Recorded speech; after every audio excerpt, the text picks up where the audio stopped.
सगळीच माणसे न्यायप्रिय नसतात सगळीच सत्यनिष्ठ. हे शिकेलच माझा मुलगा कधी ना कधी.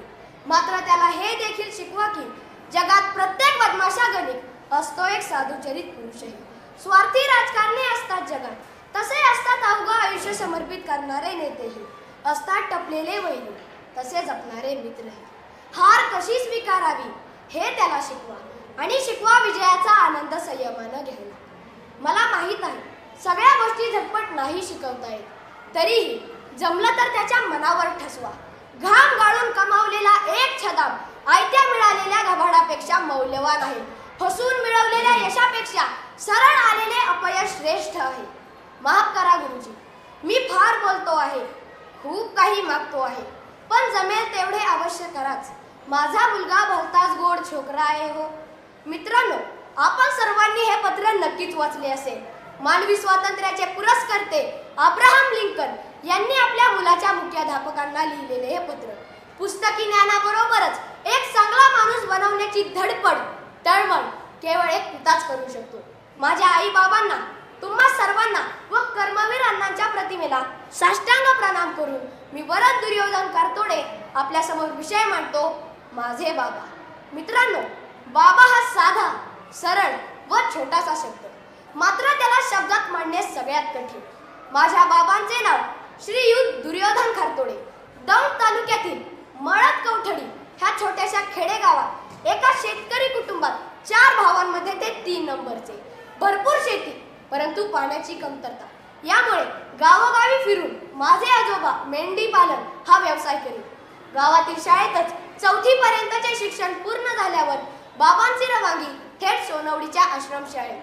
इयत्ता 5वी ते पुणे विद्यापीठातील MSc केमिस्ट्रीचा प्रवास त्यांचा प्रचंड कष्टाचा. केवळ त्यांचा प्रामाणिकपणा, जिद्द व चिकाटी बघून माझ्या काकांनी व गावातील लोकांनी त्यांना कायम मदत केली. आज ते भिगवणच्या नामांकित ब्रिटिया कंपनीत QC डिपार्टमेंटमध्ये कार्यरत आहेत. माझे सर्व नातेवाईक गावाकडे राहतात, परंतु आई बाबांच्या नोकरीमुळे आम्ही बारामतीमध्ये राहतो. मी, आई व बाबा अशा त्रिकोणी कुटुंबामध्ये दोघेही नोकरी करत असल्याने अगदी 1.5 वर्षांचा असल्यापासून मी पाळणाघरात राहिलो. मात्र बाबांच्या पहिल्या नाईट ड्युटीला ते कायम घरी ठेवून मला माझी काळजी घेत असत. ते सकाळपासून ते रात्रीपर्यंत आमच्या कुटुंबासाठी कष्ट करतात. ते फक्त माझे बाबा नाही, तर माझे मार्गदर्शक, प्रेरणास्थान आणि आयुष्याचे आधारस्तंभ आहेत. ते मला फक्त अभ्यासातच मदत करत नाहीत, तर नेहमी चांगल्या गोष्टी शिकवण्याचा प्रयत्न करतात. ते मला खेळ, वाचन व नवनवीन गोष्टी शिकायला मदत करतात. घरकामातही ते आईला खूप मदत करतात. त्यांना स्वयंपाकही उत्तम जमतो. खरं तर त्यांच्या या गोष्टी बघून मी देखील आईला मदत करतो. ते सकाळी उठतात, कामाला जातात, घरी येतात, थकतात, कधी बोलतात तर कधी फक्त शांत बसतात. पण त्या सगळ्या शांततेच्या मागे एक गहिरं प्रेम असतं, एक अजब ताकद असते जी नकळतच आपल्याला सावरणारी असते. माझ्या बाबांना सतत प्रेम व्यक्त करता येत नसले तरी त्यांचे प्रेम हे त्यांच्या कृतीतून आणि मार्गदर्शनातून दिसून येते. ते आपल्या चुकांवर ओरडतात, आपल्याला शिस्त लावण्याचा प्रयत्न करतात.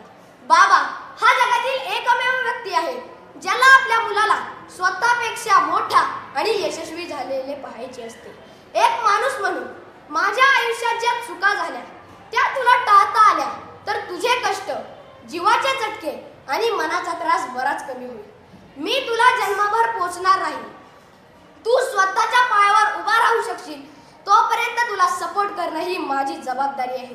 त्यानंतर तुला बसमधून फिरायचं की ऑडीमधून, गरीबच राहायचं की श्रीमंत व्हायचं हा निर्णय सर्वस्वी तुझा आहे.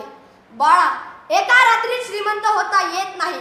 श्रीमंत व्हायचं तर मेहनत ही करावीच लागते आणि विशेष म्हणजे यशाला कोणताही शॉर्टकट नसतो. ही शिकवण केवळ एक बाबाच आपल्या मुलांना देऊ शकतात.